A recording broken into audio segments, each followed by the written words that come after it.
Tell me about like some of the projects that you work on or some of the artists that you work with. So I've been working a lot with this guy out of Austin. His name is DZ Brown. I actually just played, I think it was 5 shows at South by Southwest with him. Nice. And I do some ambient score work as well with a lot of electronic instruments.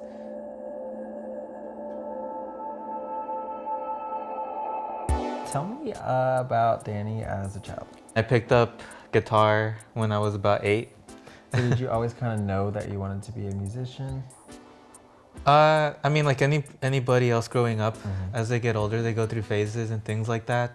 I actually stopped playing for a few years and picked it up again and realized how comfortable I am with an instrument and writing and all that stuff that you do with music. So ever since, probably since my early teens, I didn't stop playing. Nice. So did you start playing any other instruments when you were younger?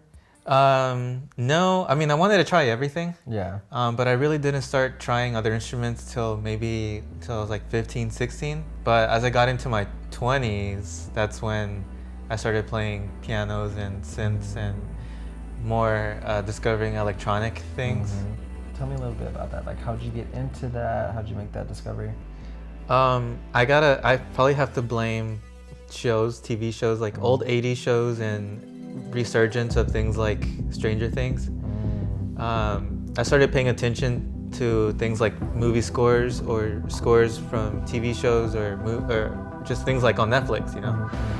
So then Stranger Things came around, and I remember the first time I heard the title sequence, I was like, what is that? Yeah. Because I could kind of identify where it came from, like an era.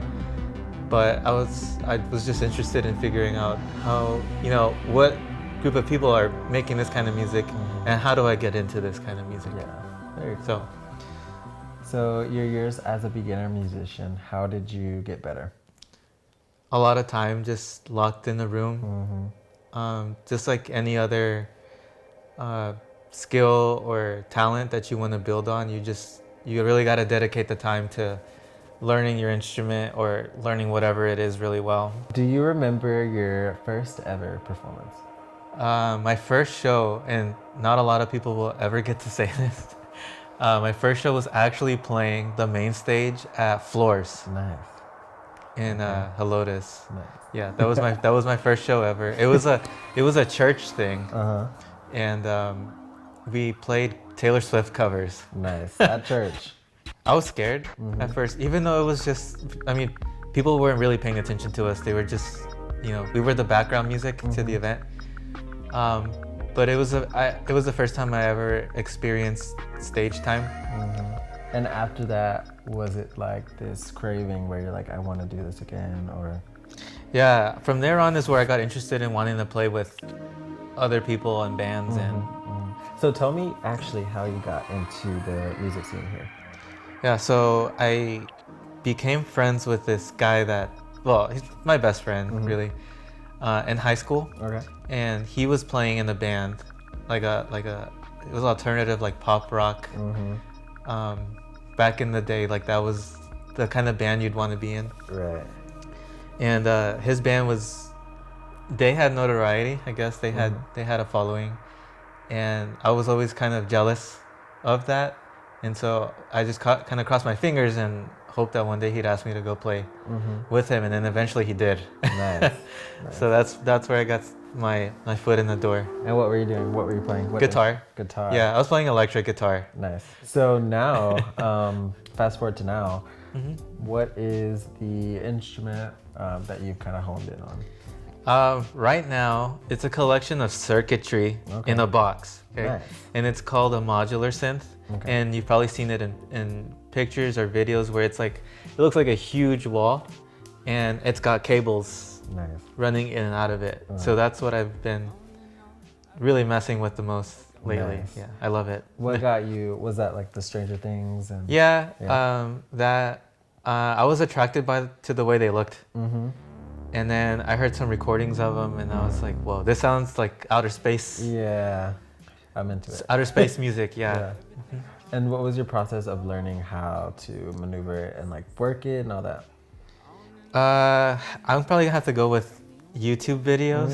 Okay. Yeah. You learn everything on YouTube. Everything's on there. So there's people being like, if you want to make a basic sound, this is what you need to do, and that's where you start. You start from there. Yeah. Would you say it's disruptive, like at home, or where do you even play it? Yeah, I had a bedroom, and I turned it into kind of my own mini recording studio. Yeah. Where I write and record things. So it's just I was able to get a wall mount for it, so it's on the wall, and I kind of just walk up to it and start patching. Yeah. And recording things on the fly, and Nice. yeah, And that's how's your family feel about that? well, I like to call that thing the social life ruiner, because I get locked in there, and then I'm just stuck there for hours. It's like a black hole. Yeah. Yeah. But I'm not bothering anybody, so Okay. at cool. least. Yeah. So what do you think that people get from your music? I don't know. I think it depends on what their perception is, because some people will say, to be quite honest, they might think like, oh, this is boring because this music doesn't have any kind of structure.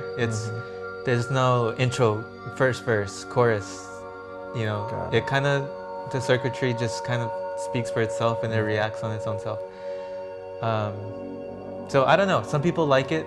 I have friends that are like, I don't know how you made that. Yeah. And then I have my sister that'll come listen, and she'd be like, you're weird. I don't know what's wrong with you.